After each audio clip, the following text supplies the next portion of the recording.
Wired.com presents The Geek's Guide to the Galaxy. And here is your host, David Barr Kirtley. Hello, and welcome to episode 368 of Geek's Guide to the Galaxy. Our guest today is Ryan Holiday. He's a media strategist whose clients have included American Apparel and Google, as well as many best-selling authors such as Tony Robbins and Tim Ferriss. He's also the author of 6 books, including The Obstacle is the Way and Ego is the Enemy. And we'll be speaking with him today about his new book, Conspiracy, a true story of power, sex, and a billionaire's secret plot to destroy a media empire, about Hulk Hogan's lawsuit against Gawker.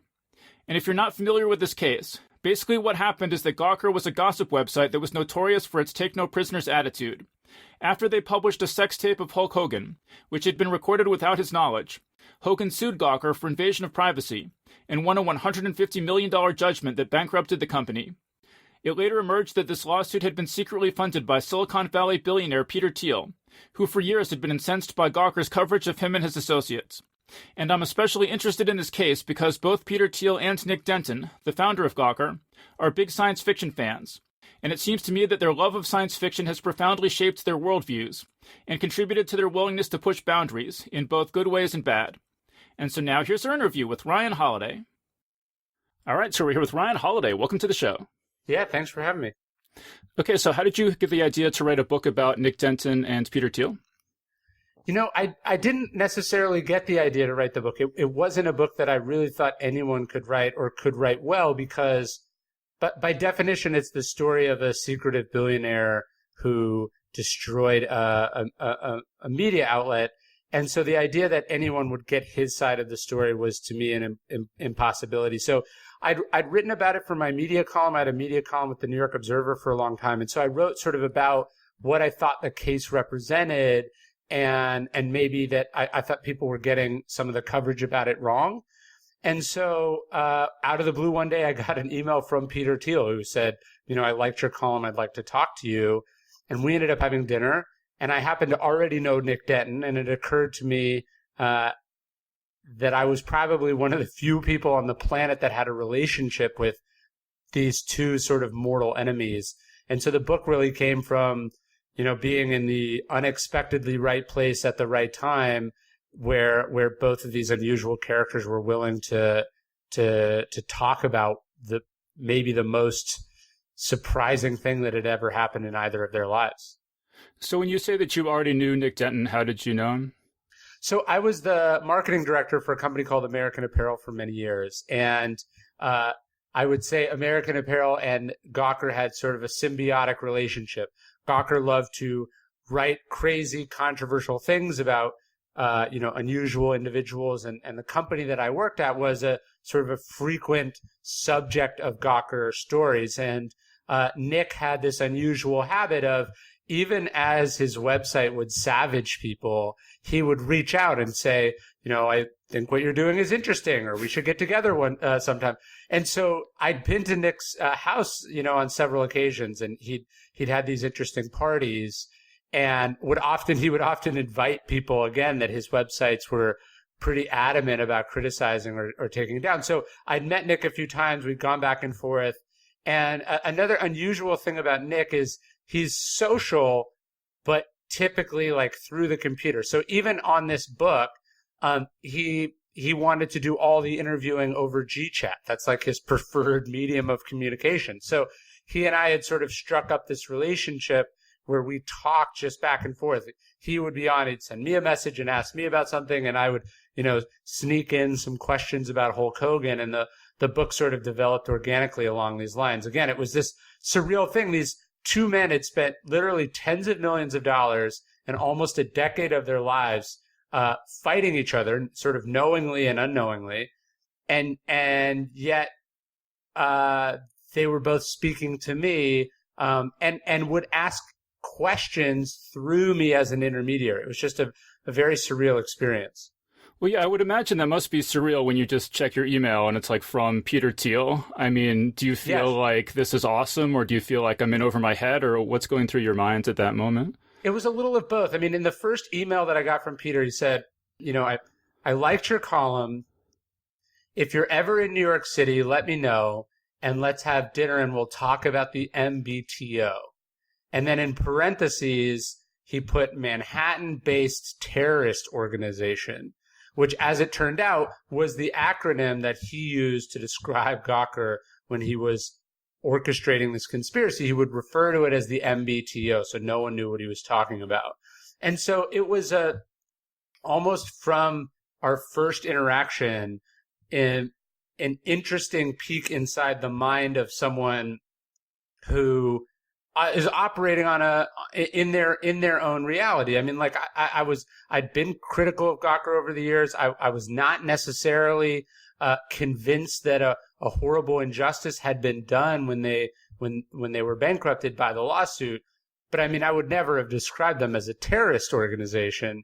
And so you were immediately just sort of introduced into, wow, this person has a strong point of view, clearly, or they wouldn't have gone to the lengths that they went to do what they'd done. I mean, one thing that really struck me in your book is that you describe both Nick's apartment and Peter's apartment as being just full of books. I think you say Peter's apartment has books stacked 6 feet high or something.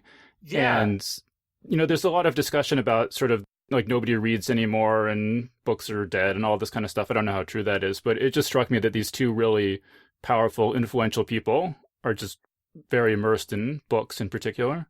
I think that is right. And what is unusual about it is that, okay, so Peter is associated with being a technology investor. So you'd think sort of very cutting edge, up on all the latest trends, obsessed with what's happening now. And then Nick Denton running a gossip media empire. You'd think be very obsessed with what's going on in the news, the latest thing that people are outraged about on Twitter. And yet what's makes them both so different and then so similar to each other is that I found them both to be very big picture individuals.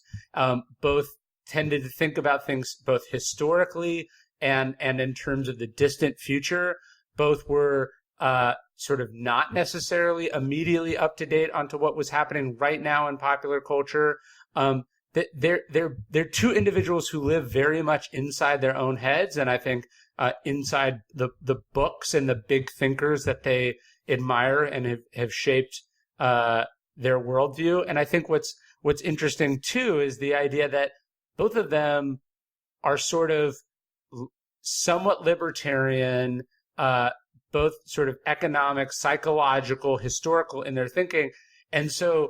It's I guess maybe ironic and then a little sad that these two men who maybe in other circumstances might have been collaborators or friends ended up on this collision course where they believed they had to destroy each other. Right, and the line that really jumped out to me from the book that I really wanted to talk to you about is you're quoting Corey Seacha, Gawker's editor in 2003, and the book says, Corey would remark later about how much Peter reminded him of Nick. Each of them seemed to be living in his own sci-fi novel.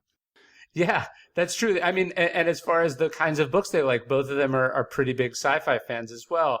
I think both of them live in this world where the role of the entrepreneur is to invent the future, right? I think that's what Peter thinks his job is to do, is to create the innovation and the growth and the change that, America or the free world needs to survive and to avoid catastrophe. And I think for many years, Nick and Gawker, even though it might not seem like it because they're running these sort of celebrity gossip stories, but I believe that Nick was under the impression that the role of Gawker was to sort of usher in a new world of transparency, of truth. This idea that sort of Gawker's editorial ethos was that there are the stories that people are reporting on, and then there are the stories that journalists are talking about in bars that they're afraid to write about or maybe not free to write about. And I think Nick saw himself as disrupting and changing the world for the better as being the outlet that would publish those stories. And even some of the technological innovations and sort of web interfaces that he experimented with at Gawker were also this sort of were also somewhat future oriented in that way. And so, maybe deep down, what these guys are fighting about is not just who gets to say what about who, but like whose vision for the future is the right one. And so there's this idea, and I think this is what Corey was saying, is that they were so similar that it probably made it impossible for them to understand each other. You know, sometimes like the people that are most like us are the ones we have the most irrational frustration or hatred for. And I think that contributed to this feud that ultimately the book is about. It's funny you say that. That just makes me think of this old episode of Star Trek The Next Generation where there's this transporter accident, and it turns out that there's basically two versions of Riker, and they can't stand each other. And they have this whole conversation with Worf where he says, well, everybody likes Riker. How come Riker doesn't like himself? And it's like this sense of, well, you want to be an individual, and you don't want the sense that there's someone just like you out there in the world. Yeah, and there might be this sort of uncanny valley where like Nick is the New York City media version of Peter Thiel, and Peter Thiel is the Silicon Valley, billionaire version of Nick Denton. And I think, early on, in 2007, although Thiel is an early investor in Facebook, but it's not clear just how big this investment is going to turn out to be. You could argue that they were peers, right? At the outset of this feud, Nick Denton is running a media empire in New York City, which is the media capital of the world. And Peter Thiel has started to build up this investment portfolio in the technology capital of the world. And so they're sort of the equal kings of their respective kingdoms. But between 2007 and 2016, Peter experiences exponential success. I mean, Facebook goes public and his stake is worth billions of dollars. Palantir becomes one of the most valuable private companies in the country. His other investments are worth billions and billions of dollars. So Peter goes from this sort of unknown guy in Silicon Valley that was maybe a little weird that people were making fun of to this incredibly powerful person. And I think that must have just poured gasoline on this, sort of weird, deep, unconscious feud between the two of them in some way. I've heard you make the point, though, that at the same time that Nick would be jealous of Peter's wealth, that Peter would be jealous of Nick's cultural influence, so they each could see the other as the powerful one. I think that's absolutely right. And even if Peter is wealthier, what Nick has is the media platform. He's reaching literally billions of people every month through this massive media company that is probably the most influential media company inside the media industry. And so, yes, Denton has this sort of cultural cachet, this sort of influence over what people are thinking.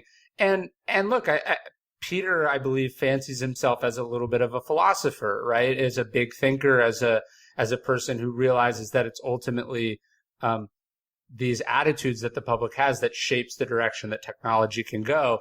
So I think there was probably some mutual envy between the two of them. And that's what sets these kind of tectonic plates jostling against each other for the first time. So when you say that they're both sci-fi fans, could you say more about that? Like, what would be the evidence of that or examples of that? I mean, I think they both read The City and the Stars, which is a book that I quote in the thing. As far as I know, they were just both. First off, they're both sort of awkward nerds. That would be the uncharitable way to describe them. That both sort of grew up loving technology, loving change, loving this sort of vision of what the future can be. And then, as far as I know, they're both readers of all sorts of interesting work, including science fiction. Okay, I'll just give you some of the examples that I turned up in my research. I'm very interested. Yeah, so apparently when Nick started Gawker, that summer he'd been working on a science fiction novel, and he set the novel aside to start Gawker. And then also, he started IO9, which is, I think, the most popular science fiction website, if not the most popular, certainly one of the most popular. I'll just say, full disclosure, that this podcast used to be on IO9, so... Okay. I'll just throw that out there. Sure. And it's interesting because I read, Annalee Newitz was one of the editors of IO9, and she said that Nick said to her when he launched it that he wanted it to be about optimism and the future and beauty and all these things that you don't think about in relation with Gawker so much. Totally. And look, all of Thiel's company, I mean, Thiel is, I think, the more obvious fan of science fiction as far as I know, but basically all the companies that Thiel owns are named after different things in The Lord of the Rings and sort of different science fiction novels that he grew up reading. So there is this inherent nerdiness to their worldview, and I wonder if that does contribute to their lack of ability to understand each other or empathize with each other. Well, it definitely seems to me that I think a lot of times people who read a lot of science fiction think about possibilities in a different way. The possibility space is broader, but then at the same time maybe don't consider how what they say is seen by other people. I think that's right. I mean, one of the interesting things to me about Nick's understanding, and I think this is internalized by the people who work at Gawker, was this idea that because it was happening on a computer, because they were writing about it on the internet, there wasn't necessarily real world consequences. And I don't mean even for the people writing it, although clearly that was the biggest misperception that Gawker had. It was that if you write something really horrible about someone, or you attack someone, or even if you're just snarky and not particularly sensitive, that this affects people in the real world. It affects their living. It affects how they feel about themselves. It drives a narrative or an understanding about them in the real world. And I think that was something that Peter was hypersensitive to. When this first article comes out, outing him as gay, I think the initial read is like, okay, Peter doesn't want to be known as gay. And I think that's his prerogative, right? We can debate that, but I think it's actually less that. And what he told me, and it was hard to capture this in the book because it made more sense when you could hear him say it than you see it in writing. It was that the tone of the article as he read it was that he was weird for not wanting you to know he was gay. And so this is like I think an interesting, very insular understanding, very, very unique worldview. But he was very concerned that once this piece came out, and then once pieces were built on top of it, his reputation would no longer be his to control, and that he would be somehow sort of permanently branded as this weirdo, this freak of some kind. And that's just, I think that was a very hard pill for him to swallow. Yeah, I mean, that's something that comes through very clearly in the book as it goes along, is that Nick seems to see it all as a game and seems to think that everybody is in on the joke and that everybody at some level is flattered by any sort of attention. Yeah. And just doesn't seem to just get at some basic level people not wanting to be the center of attention. Yeah, well, the irony is I talked to AJ Delario, who ultimately ends up writing the Hulk Hogan article that bankrupts the company, or that is the subject of Thiel's lawsuit. But he had written something about a friend of mine, and I was talking to him about this piece. This is several years before any of this had even happened. And he said, "Don't you understand? This is I thought you." He basically says, "I thought you understood. This is all just professional wrestling." And it was an interesting thing to hear, because where was this advertised as being professional wrestling? And it sure doesn't feel like professional wrestling when, a headline calls you a rapist or an idiot or a fool or the worst person in the world, or, any of the hyperbolic things and sometimes quite funny things that Gawker headlines would say. It certainly didn't feel that way. And so, it was I think, a one-sided impression that this was all fun and that everyone was enjoying it. Well, yeah, and then by the same token, Peter seems to completely not grasp how going after Gawker is going to turn the entire media against him. I mean, he seems completely naive about the extent to which that's going to happen. I think he is. I think even before that, he's naive that this is kind of a cost of doing business too, right? That one of the trade-offs of being a billionaire and the owner of some of the most well-known companies or most powerful companies in the world is that your private business is no longer as private. I mean, I'm not saying that your sexuality now affects anyone, but it is interesting that a guy who creates this company Palantir, which is designed to scrape data from as many sources as possible to discern and find things out about people and notice patterns about them, would have this outsized reaction to a relatively small piece of information about his private life being made public. So there is, I think going both ways, this almost pathological inability to understand the point of view of the adversary. Like that they were these sort of morally opposite viewpoints that were inherently and inevitably going to crash into each other, and they're probably mutually exclusive. Now, before I read your book, I knew pretty much nothing about Peter Thiel, and to the extent that I'd ever thought about it before, I just had this vague sense that he was like a James Bond villain, basically. I think he likes that impression. I don't think, like, if you told him you could here are the public relations steps to eliminate your the perception of you as a James Bond villain, I'm not sure he would take you up on it. I think in some respects, I think it served him well. I mean, but I just read all these articles and it says things like he wants to destroy democracy or end women's suffrage and things like that. And just from reading your book, it's very hard for me to believe that that's based in reality, those kinds of, and it's everywhere. And I think he was, in a sense, of one of the early victims of this blogging culture where it's so easy to establish narratives about people that are very difficult to dislodge. And I thought that too. I thought that I'd seen the quote where he basically says, like, democracy and capitalism are incompatible, and how the extension of suffrage to women had set libertarian causes back.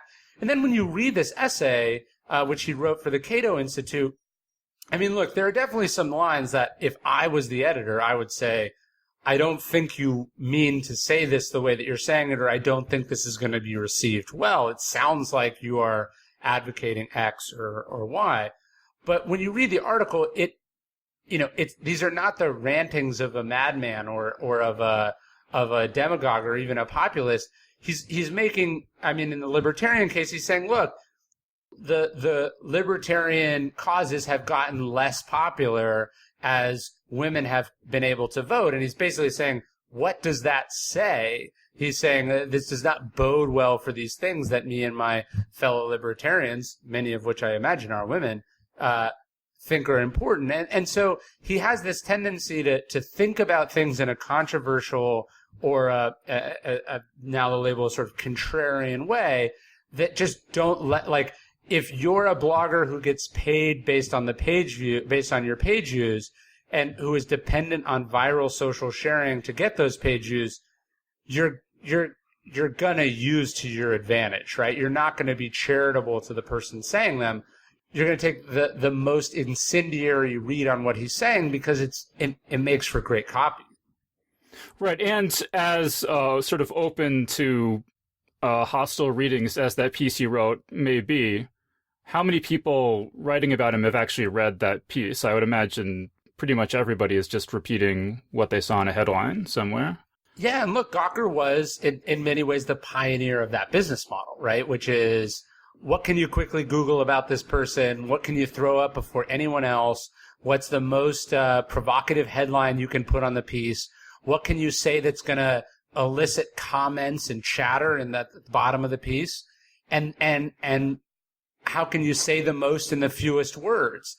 And so it is interesting that Peter had this intuitive sense that his personal reputation and the way that Gawker liked to write about things were not well suited to each other. Was in some respects spot on. So the argument, I guess, is how much of this, epic quest that he goes on is motivated by, philosophical or cultural feelings, and more just like, this is bad for business and it's bad for me and I want it to go away. I mean, one of these, he's funded a bunch of kind of science fictional projects in the real world, and one of them is Seasteading. They want to build these sort of floating cities on the ocean. And I interviewed this guy, Joe Quirk. He's the head of the Seasteading Institute, and he wrote a book about it. I thought it was really interesting. I mean, it sounds pretty cool to me. But I have no idea how feasible it is. But it sort of bugs me in the media how people will say Peter Thiel wants to build floating cities on the ocean. What a kook. I mean, I have no problem if they say he wants to build floating cities on the ocean. Here's a thoughtful examination of the idea and why it won't work. He's a kook. But it feels like they're just completely skipping that middle step, and that that calling him a kook on something like seasteading is just based entirely on the fact that it's different and the fact that they don't like his politics. So Peter took some time in my interviews to sort of delineate that there were two criticisms that he had at Gawker. So one is the kind of ethical and cultural one of like, is it right to out people for being gay? Is it good to have people who are cruel or mean or post, stolen celebrity, leaked nude photographs? Is this sort of cyberbullying, do we want to allow that in a civil society? So that was sort of one prong of his critique. But the second critique, and I think these are the kinds of things that get him out of bed in the morning. The second critique is, what is the overall social cost of dismissing an idea like seasteading and anyone associated with it as a kook? It might not be a good idea, I think he would admit. But what does it say when we can't even have a discussion about anything unusual or untraditional or strange or counterintuitive? What does this cost us as a society in terms of innovation and change and the ability to break new ground or explore new possibilities? I think his point was Gawker was in that respect sort of, and the media at large, was sort of this enforcer of sameness, like a political correctness, not in terms of language, but a political correctness in the sense of like, don't get too far out there. Don't say things that are upsetting or weird. Don't question the status quo. Just be normal, right? Just be normal or we'll make fun of you.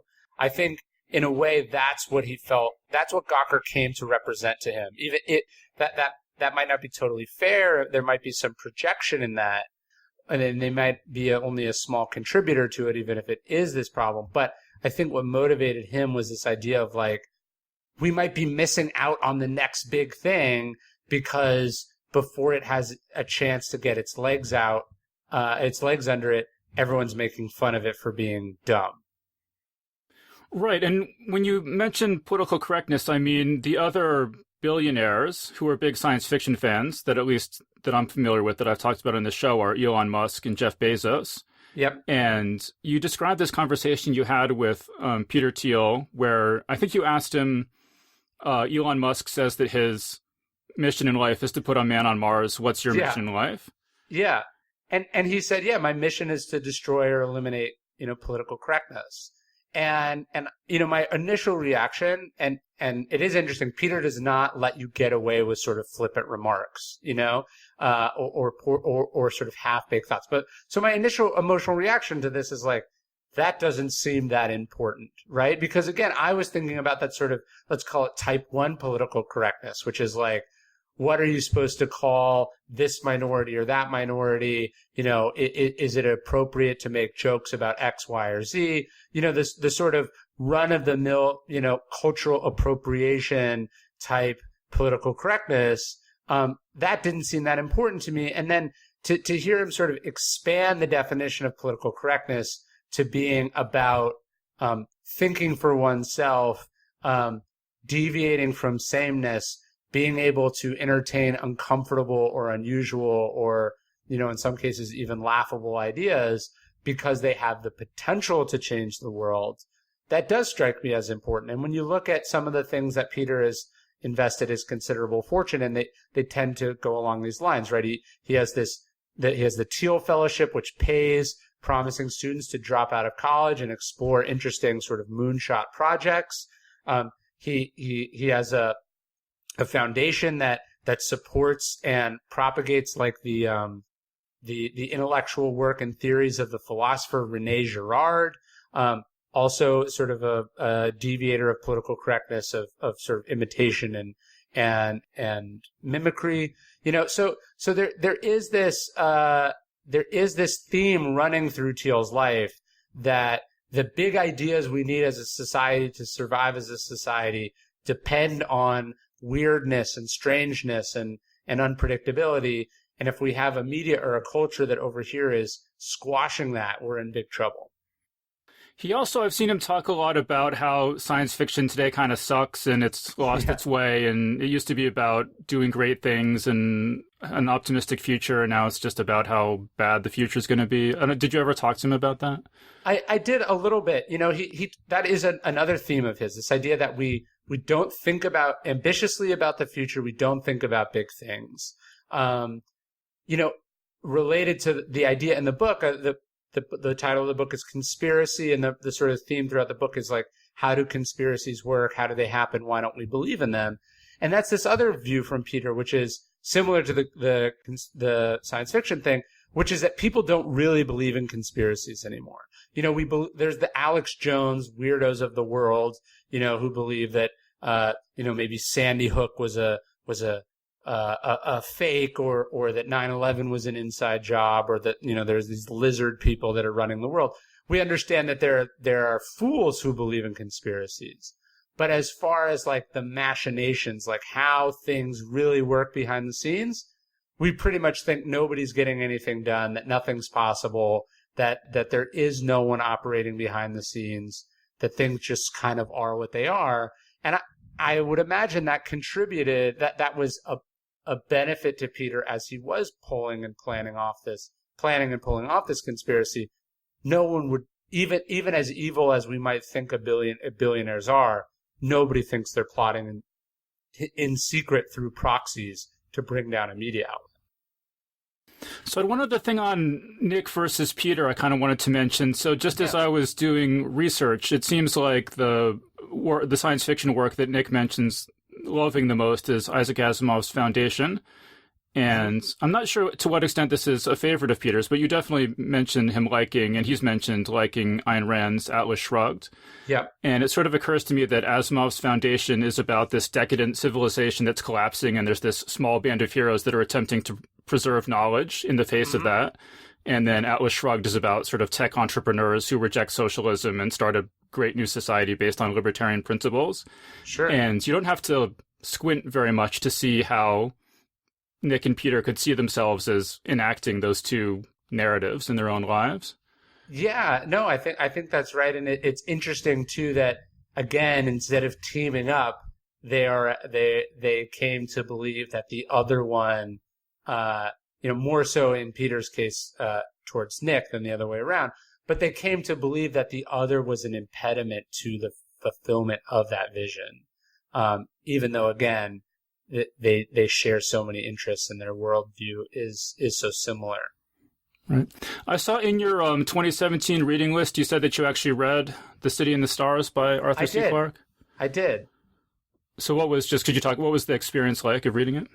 I thought it was a really interesting book. I mean, one of the things I took from it that I think connects to Peter is, they go to this planet, and as if I recall, everyone is living forever, right? And because there is no death, there's no birth, and that this sort of the emptiness of this world where there's not.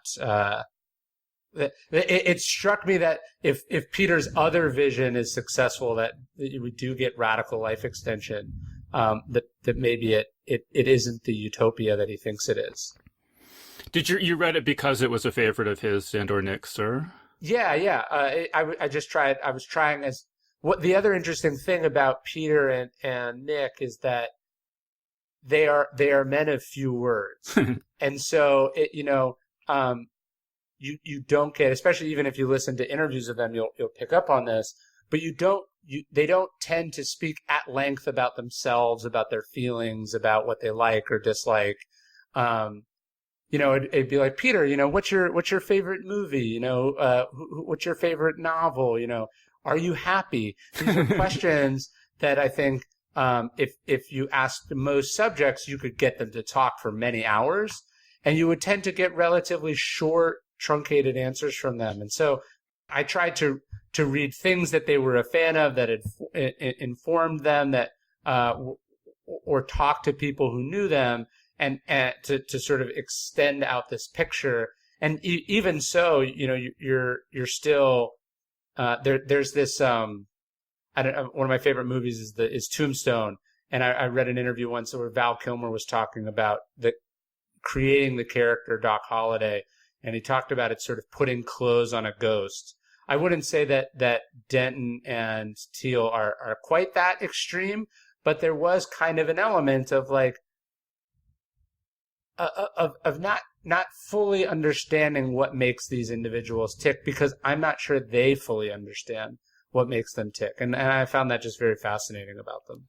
Well, I mean, one interesting thing I heard you say is that you would ask Peter a question and he would just stare at you. Yeah. He's known for his extended pauses. So you would ask him a question, just like if you asked me a question on this podcast and I sort of paused, you might, especially if you're sort of insecure, as I sometimes feel in interviews, you would go, oh, maybe my question's not clear, or maybe this is a bad question, or maybe I should say something else. And so we were constantly stepping on each other, because just as I would go to add to my original question, he'd finally be coming around to an answer. What I came to realize talking to other people and just spending some, enough time talking to him, is that unlike most people, he was actually thinking about his answers. He was not one to make a flippant choice of words. He really doesn't allow himself to do much in the way of sloppy thinking. So even in cases where I think he's wrong, or where he has a view that I don't understand, it's rare that you would get the sense that this was not a conclusion that you would always get the sense that this was a conclusion he'd worked towards, that considerable thought had gone into. This wasn't an emotional reaction. This wasn't something that he believed because he believed most people believed it. He's always going to do the intellectual work himself. Again, even if it's to a point that is not at all, there's not at all consensus about it, he at least independently thought himself there, which is, admirable, certainly in its own way. And I thought it was interesting how you described that even if you would circle back to a subject you had talked about before, where you knew he had already formed an opinion on this, that he would still go through this process every time of analyzing, what do I think about this before I say what I think, even if I already have an opinion about it, Yeah, no, definitely. And he even says things like, oh, I'm trying to think about what I think here. What's the best way to say this? He would say things like, it's always this case of, or with these things, it's always like, he has these kind of mental, in like Silicon Valley and Wall Street, there's a popularity of these sort of mental models, these ways of sort of, counteracting, or in some cases using to your advantage, the different cognitive biases we have.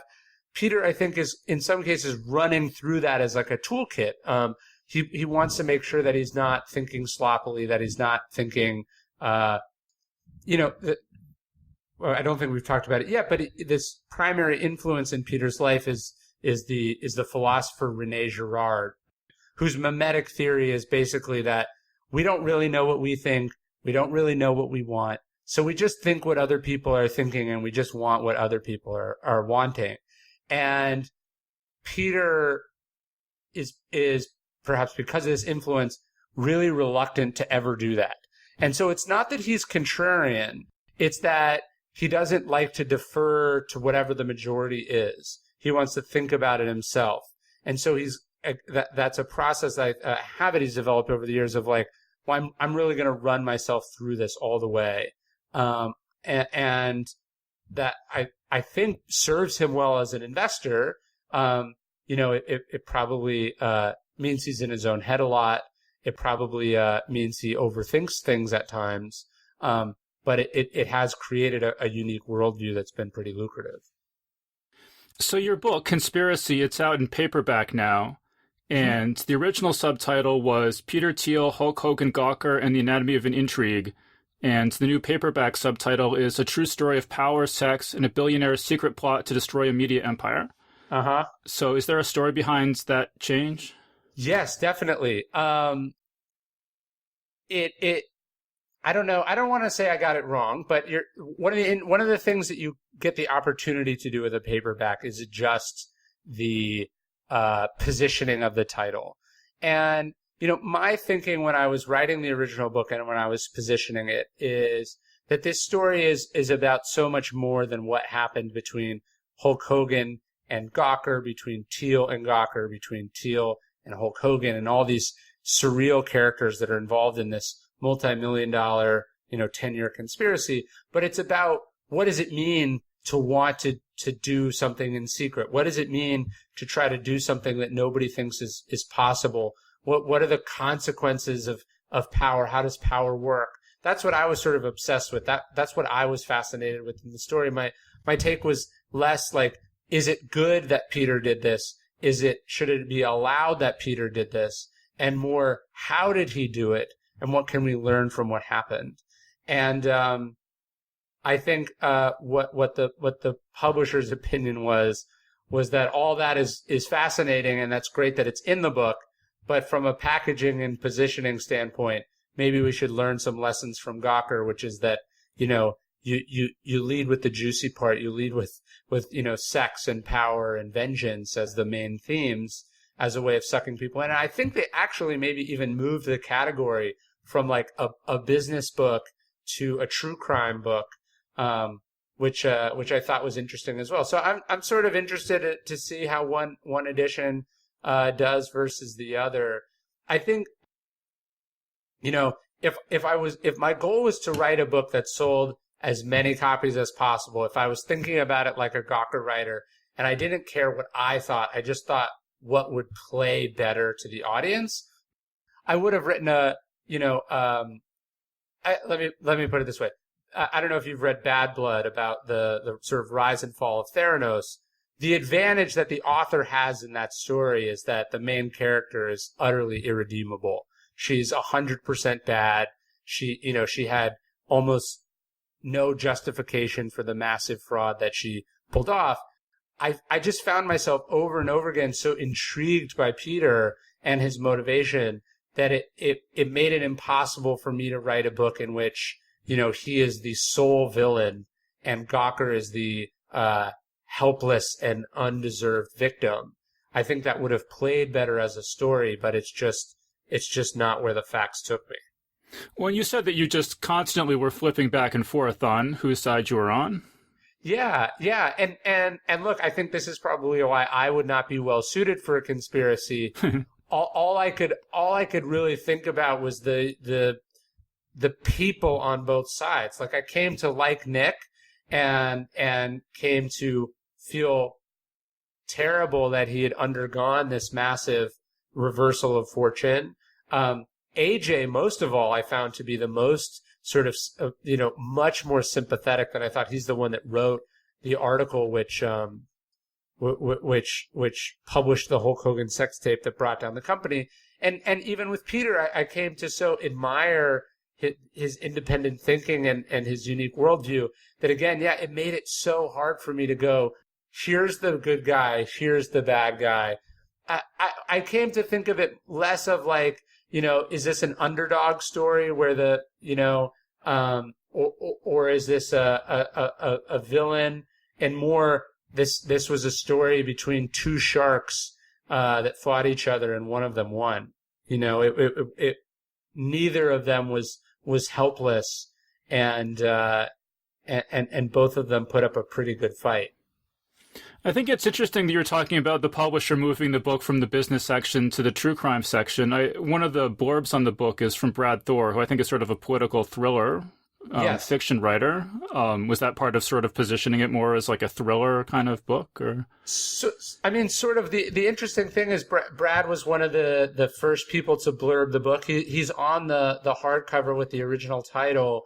Brad had been Brad is an amazing writer, and he'd been a fan of my other sort of more historical work. And so when I sat down to try my hand at this sort of new genre, or call it narrative nonfiction or narrative storytelling, he was someone I turned to for some advice, and so he was nice enough to blurb the book. Yeah, I think, look, as a creative, you're always trying to look at what you could have done better. I think, even looking at the colors that I chose, and I chose this word intrigue, isn't, not everyone is familiar with what intrigue is, as a synonym for sort of conspiracy or scheming or plotting. And so I may have overthought it, and I may have not been as exciting or sensational as I needed, or as I could have been for this book to earn the audience that I think it deserves. Yeah. I mean, one thing in the book that was sort of news to me is there's this implication that Peter may have funded Gamergate. Yes. You say when the subject comes up, you say Peter declines to discuss it on the record, and then later on, when you are asking him if he had anything to do with the Gawker unionization, he Yes. says, that is the one thing that we actually had nothing to do with. Yes. And putting those two statements together makes it seem like he did fund Gamergate. I mean, that's how I read it. So it's interesting. There were sort of one of the interesting things about writing a book about someone who funded a conspiracy and operated in secret is that it's hard to trust them, right? Like it's not only is it hard to trust them because you don't know what their agenda is now, but it's hard to trust them because you don't know that they are speaking to you in part to establish the narrative that they want about what they're thinking. Like, one of my favorite writers he's written a bunch of books about some sort of conspiratorial things. His name is Edward Epstein. And he said that, the fundamental problem of journalism is that journalists are dependent on sources, and sources are inherently self-interested. And so in the same way that, Gawker is incentivized to make themselves look as meek as possible and as helpless as possible and as much the victim as possible, Thiel is motivated to sort of upplay the righteousness of what he was doing and the ethics by which he operated, and sort of conveniently not acknowledge or deny the unsavory elements of what he funded or supported or was a part of. So there were these sort of rumors swirling about that he had been either sort of a fellow traveler with some of those alt-right figures, or he'd supported them or funded them or whatever. It does seem interesting that halfway through this conspiracy, suddenly all these characters who, were not particularly influential before, crystallized in this sort of populist backlash movement against Gawker that inflicts, potentially millions of dollars of damage on them as they are fighting off Thiel. And then many of those same characters become pretty instrumental in the alt-right and the online sort of support for Trump in the 2016 election, which Thiel is also obviously part of. And so, yeah, there is this association. I can't make any sort of firm accusations or even insinuations, and Thiel was not willing to categorically deny or confirm anything. So it's just sort of there, and I have to leave it to the reader and hopefully to other journalists to explore that connection a bit further. Well, when you're talking about Nick and Peter as like these two sharks, I mean, Yes. That makes me think too of this line in the book. You say, I would think as I wrote this book, these people I am talking with, what are they capable of? How will they respond to the publication of a book they do not control? Yes. I mean, that must be kind of scary, right? Or It was super scary. I'll tell you the scariest moment in the whole process is, I don't know if you remember, but in January of 2018, Michael Wolff publishes Fire and Fury, which is the book about the Trump administration that he'd sort of snuck in under the radar, gotten all these on-the-record quotes from people in the Trump administration. It's sort of the first big controversial book about the administration. So my book comes out about a month before that, or a month after that. And in between that time, Trump hires Charles Harder, who is the lawyer who Thiel uses in the conspiracy to bring down Gawker. And Charles Harder writes a note to Henry Holt, which is Michael Wolff's publisher, basically saying, do not publish this book. We are going to sue you, everything, basically trying to stop the publication of the book. Like 2 days after this letter is sent, I get a note from Charles Harder, who I'd interviewed many times for the book. Very friendly, very nice. And he's a major character in the book. I mean, he's mentioned like half the pages in the book, so there's a lot that he could potentially, scrutinize. Yes, absolutely. I mean, he is the third. He is sort of the third conspirator. He is the one of the main characters. Yes, and so he sends me this note and goes, "Hey, I just wanted to let you know I'm really looking forward to the book. Please send me an early copy." It wasn't threatening in any way, but it was just like, this guy is no longer just an interesting character I wrote a book about. This guy is now the lawyer for the president of the United States, who's trying to orchestrate prior restraint on the publication of a book at the very day, on the very day he's sending me this note. So it was scary. It was there. I mean, I tried more or less just not to think about it, which was, I think, just sort of a suspension of common sense, just so I could get through the publication process and just write about it. I think of all the people that I was I still find to be the most unpredictable and alarming are these sort of alt-right characters who have sort of caused so much misery and pain for people through online harassment. I think that was probably what I was most worried about. I found Peter to be an honorable person, and actually that's that was one of the most intriguing quotes I got about Peter. I spoke to someone who's a friend of both Peter and Nick's, and he was like, look, Peter is basically your dream enemy because he operates by this sort of internal code of conduct, and he has these sort of ethical constraints that he tries very seriously to live by. He's like, the problem with Peter being your enemy is that Peter has unlimited resources. And I thought that was an interesting way to put it. And it was certainly a concern, but one I tried to put out of my mind. Well, I mean, one thing about Peter having unlimited resources is that you say in the book, or, according to what he told you, that he was very he had these ethical guidelines in how he went about this. But he says, or some of the people say, we could have just filed 1 million frivolous lawsuits and taken Gawker down that way. Yes. Is there something that needs to be changed about the legal system or something to make it so that you couldn't just take down any media organization in a completely unethical way with limitless resources? I mean, that is what's so interesting about this case, is everyone is very alarmed by the potential precedent that it sets, and what it means that a billionaire could destroy a media outlet. Like, what does it mean that you could write a story about a professional wrestler and then in AJ's case, one day wake up and find there's $100 million judgment against you and all your assets are frozen because your website also pissed off a billionaire many years previous? Like that I understand makes people very uncomfortable. What I think is interesting is that you could also equally argue that in this case, the justice system worked exactly as it was supposed to, right? Both sides got adequate representation. Both sides got their day in court. Ultimately a jury made this decision.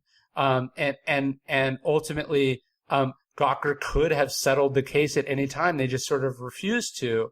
The idea that, a billionaire could use these less ethical means to destroy a media outlet.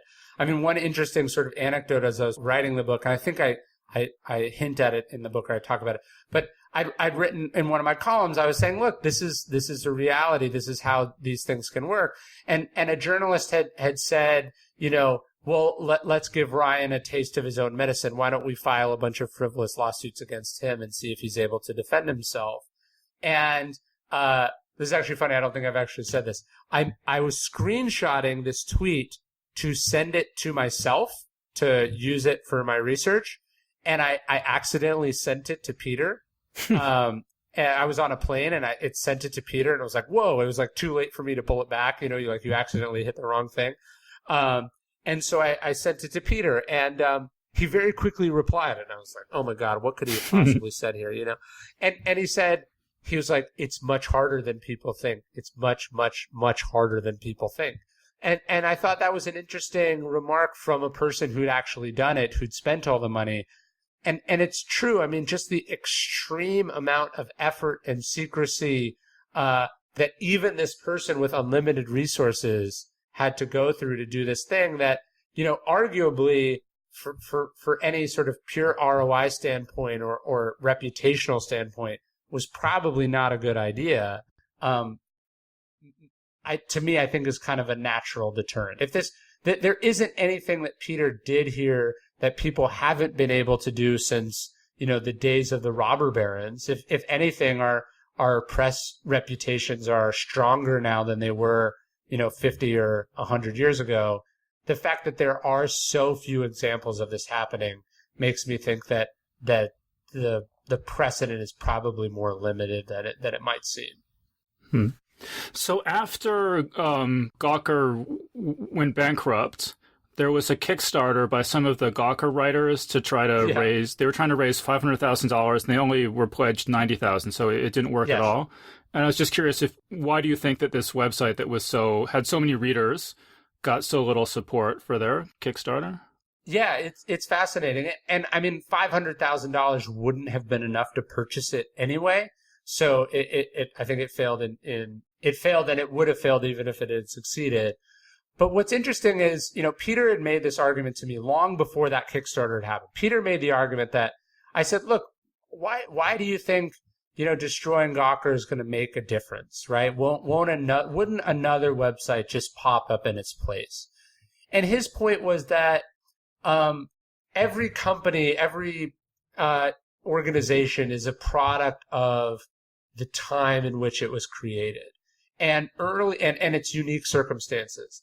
And so early on in the blogosphere and in sort of the Web 2.0 movement, that it was just a unique set of circumstances that allowed this sort of renegade media outlet that didn't follow the rules, that was never really legally accountable for anything it said or did, that didn't care what people think, that published, rumors and half truths and sort of trafficked in this kind of content that no one else would touch. He believed that if Gawker suddenly disappeared, those confluence of circumstances could not be recreated.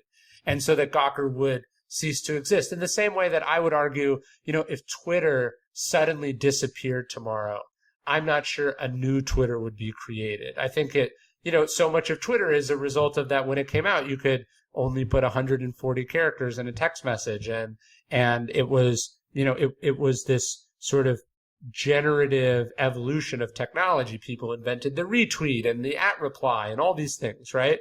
And I think Peter's point was, if Gawker disappeared, it couldn't come back. And that it existed and people followed it because it existed. But it's not as if there was this rabid, hardcore fan base for Gawker that deeply believed in its mission. It's just that, people like looking at car crashes and train wrecks when they see them. And they like gawking. That's what's in the name. So anyways, Peter's point was that if it disappeared, it wouldn't come back. And I think that Kickstarter is perhaps evidence of that claim. Here Gawker had a chance to regenerate from the support of the billions of people that read the site over its 12 or so years of existence, and they couldn't even get 10% of the way to where they needed to get to buy even the domain name, let alone become a sustainable media outlet. Well, it's interesting because, at the start of the book, Peter is saying that his hope is that by taking down Gawker, it'll change the tenor of internet discourse. And I'm reading that and I'm like, okay, well, that obviously didn't happen because it just only seems to ever get more gossipy and malicious and petty and so on. But then by the end, you're making the point that things really have changed, at least in terms of celebrity sex tapes and things like that, that there has been things have improved in terms of how much those are tolerated. Yeah, well, I mean, look, they changed in a couple ways. They changed most starkly in the fact that Gawker, doesn't exist, right? And Nick Denton is no longer in control. At the very least, Nick Denton is no longer in control of Gawker. I know someone now owns the domain and is trying to rebuild it, but Gawker does not. Gawker, the Nick Denton iteration does not exist. And as far as sex tape go, yeah, look, outlets now think very carefully about what they publish and the potential legal consequences. No longer do they go, look, we're just an internet site. No one cares, right? Now, what is interesting, and I think perhaps is the unintended consequence of what Thiel did, is that there's this sort of diaspora of ex-Gawker writers who go off to all these different media outlets. You could argue that BuzzFeed has picked up the mantle in some ways, and writers at the Huffington Post picked up the mantle in other ways, and that all these different that these people learned or were trained inside Gawker and have now gone and infused that DNA into the media as a whole. So I think in that sense, it's hard to argue that the media culture that we have has gotten better because it's now just distributed. It's like, we funded the freedom fighters in the Iraq-Iran war, and then they go off and become Al-Qaeda. It's very hard to contain these things, even if the organization itself falls apart. And then the other part, and this is where I part ways with Thiel the most, it's very hard to say that your concern is with internet bullying, with cruelty online, with small-mindedness, with the suppression of political correctness and independent thinking and, all of these things that Thiel says are important.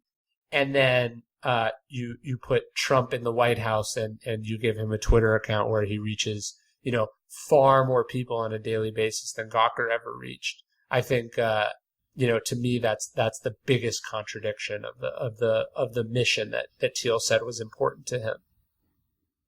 Did you ever ask him about that? I did. He has complicated reasons for supporting Trump that I don't really agree with. I don't quite understand. I wonder sometimes if he enjoys the contrarianness of the position most of all, or if to him it's more a belief that the presidency is a somewhat impotent office anyway, and that what's important is these sort of deeper, quieter, more conspiratorial, changes that are happening. I don't really know, but it's very hard to square a moral objection with how Gawker comported itself and the tweets that you regularly see from the president of the United States. And the fact that we're even making an equivalency there is insane. Well, I've seen suggestions, that Thiel supported James O'Keefe and Veritas, and we mentioned Gamergate. I don't know if that's true or not, but assuming that's correct, it's hard to say what makes Gawker so bad and them any better.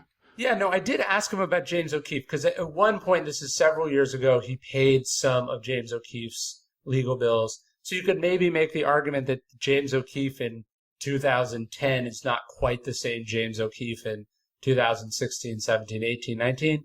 I said, how can you support this person who, deliberately manipulates the news and hidden camera footage to destroy people that he disagrees with or thinks are not good politically, and sort of specializes in this sort of, basically trolling. And his point was that he didn't agree with what O'Keefe was doing, but that he at least appreciated that there was an ideological reason, that there was an ideological motivation for it, that he respected on free speech grounds the ideological motivation, and that his criticism of Gawker was that there was no ideology behind it, that it was more or less nihilism, and that this nihilism was the the most alarming thing. And I think that argument works as far as it goes, except for I'm not sure how ideologically motivated Milo Yiannopoulos is, or Mike Cernovich is, or a lot of these alt-right figures, or even Trump himself. I think, at the core characteristic or the core ideology behind a lot of these figures is the lack of ideology, the love of attention, and of inflicting, sort of pain and frustration on other people, essentially nihilism. So to me, this is where, Thiel starts to become a bit inconsistent, or at least where I have strong disagreements with what happened and the unintended consequences of empowering these people. Yeah. What do you think? I mean, there's been a documentary, it's called Nobody Speak, Trials of the Free Press, about this, and there are at least 3 movies in development about this, including one, I think, based on your book. Mm-hmm. What do you make of this phenomenon of all these movies about this case? So my issue with the documentary is, although I thought they got some great interviews with John Cook, and they got some great interviews with Nick Denton, and with some of the other and with AJ, certainly, in the scene of AJ, opening the whole his bank account to see this $200 million hold, I thought was incredibly striking scene. I just don't know how you make a documentary about a conspiracy and you don't interview the most interesting person, which is the person who pulled it off, right? I thought its main deficiency is that it doesn't actually get the point of view of any of the people actually involved in doing this thing. So it becomes so biased towards the other side that it essentially becomes almost a piece of sort of lost cause propaganda, that Gawker was this force for good in the universe that was, great journalism embodied, that was destroyed by a billionaire. And then you notice in the documentary, they juxtapose, it's not even fully about Gawker. The second half of the documentary is just about a billionaire in Las Vegas buying a newspaper that had covered him negatively. And the 2 cases could not be more different and more unrelated. As far as the movies go, again, I heard one of the scripts is focusing on AJ Delirio, the character. Again, I think AJ is fascinating, but I just don't see how a movie about a conspiracy orchestrated by a billionaire would be told from the perspective of the journalist that wrote the article, of a stolen sex tape about a celebrity. I don't understand that. The people that are attached to the movie about my book are it's a pretty impressive group. So I'm sort of, pinching myself and kind of in awe that it's even happening. And as a fan of The Big Short, which Charles Randolph wrote the script for, and Black Sparrow, which was Francis Lawrence's last movie, I'm just like, if it happens, and I hope it happens, and I think it will happen, honestly, I'm just very excited to watch it, because it would be interesting to see somebody else's take on the events that I spent so much time studying. I don't know how that movie would turn out compared to your book, but it just seems the general trend is to turn Nick Denton and Gawker into folk heroes and present Peter Thiel as like a James Bond villain. And it seems like that's the way that history will remember this, or do you think that's how it... I hope not, and I don't think so, if only because Charles Randolph has this unusual ability to capture stories from sort of multiple perspectives. I thought that's what's so unique about The Big Short, that it's I wouldn't have thought you could turn The Big Short into a movie, but they managed to do it so brilliantly. So I hope not, and I agree. I think the idea that Peter Thiel is the villain and Gawker is the helpless, undeserving victim is far too simple. Simple to the point of being completely inaccurate, and also not particularly interesting, and I don't think teaches us much. So I don't think that'll happen. I hope it doesn't happen. And I would also, though, give credit where credit is due. I think this is, we have this idea that victors, history is written by the victors. I think Gawker and its supporters, let's say, have done a very good job of writing the narrative about what happened and sort of winning the cultural war, even if they lost even if they lost the media outlet, and even if they lost their jobs, they have certainly won the overall sort of cultural narrative about what happened and what their place in the world was. All right, so we're pretty much out of time. So do you have any other projects that you're working on that you want to mention, or any final thoughts? Yeah, I mean, the book's out in paperback. I hope people will give it a chance and stay tuned for when the movie comes out. I think, to me, that what's so fascinating about this story is that all the characters are larger in life. It's Shakespearean in the excesses and the flaws and the virtues of all the characters.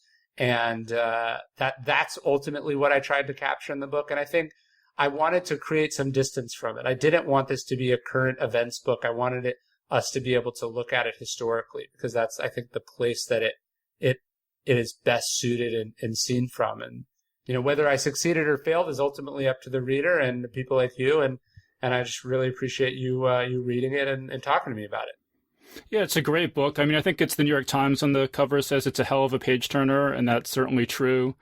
There's so much stuff in the book too that we haven't gotten to a chance to talk about in terms of, you know, the character of Hulk Hogan, and there's so many references to Machiavelli and the ancient worlds. It's just a really thoughtful, intelligent page turner book. I mean, thank you. And look, I mean, there's 20,000 legal pages or pages of legal documents as part of the story, and it's like there's so much that I didn't even get to put in the book because there's all these side plots and stories and absurd characters. It's just an unreal story from start to finish, and I'm not sure we'll experience something like this again. And so I feel lucky to have, you know, been able to sort of memorialize a small part of it. Yeah, absolutely. And so the book, again, it's called Conspiracy. Everyone go check it out. And the author is Ryan Holiday. So Ryan, thank you so much for joining us. Thanks for having me. And that was our interview. So big thanks again to Ryan Holiday for joining us on the show.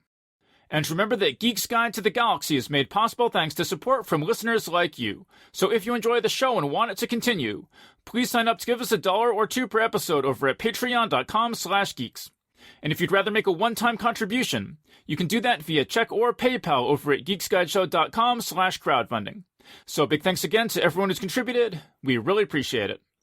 All right, so that was our show. So thanks everyone for listening, and we'll see you next time. The Geek's Guide to the Galaxy is a production of Wired.com.